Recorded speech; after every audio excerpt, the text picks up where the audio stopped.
పార్టీకి అంకిత భావంతో పనిచేసిన వారికి నామినేటెడ్ పదవులు ఇవ్వడం అభినందనీయం. పెదకూరపాడు నియోజకవర్గం ఎమ్మెల్యే భాష్యం ప్రవీణ్, టుడే టీవీ ప్రతినిధి దుగ్గి నాగేశ్వరరావు.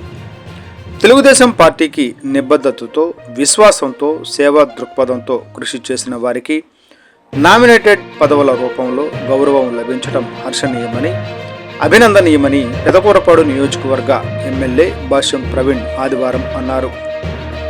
నియోజకవర్గ క్యాంపు కార్యాలయంలో ఆయన మాట్లాడుతూ, కష్టకాలంలో పార్టీ వెంటే నిలబడి ప్రజల్లో తెలుగుదేశం ఆశయాలను ముందుకు తీసుకెళ్లిన వారికి సముచిత స్థానం కల్పించిన తెలుగుదేశం పార్టీ ప్రజల హృదయాల్లో ప్రత్యేక స్థానాన్ని సంపాదించుకుందన్నారు. నామినేటెడ్ పదవులలో అన్ని సామాజిక వర్గాలకు సముచిత న్యాయం కల్పిస్తూ 22 కార్పొరేషన్లకు చైర్మన్లను ప్రకటించడం సంతోషకరమన్నారు. నామినేటెడ్ పదవులు కష్టపడిన వారి నిస్వార్థ సేవలకు పార్టీ సీనియర్ ఇచ్చిన ప్రాధాన్యతకు నిదర్శనమని పేర్కొన్నారు.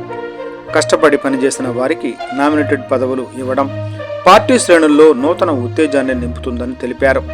ఈ సందర్భంగా నామినేటెడ్ పదవులు పొందిన ప్రతి ఒక్కరికి పెదకూరపాడు నియోజకవర్గ ఎమ్మెల్యే భాష్యం ప్రవీణ్ గారు హృదయపూర్వక అభినందనలు తెలిపారు.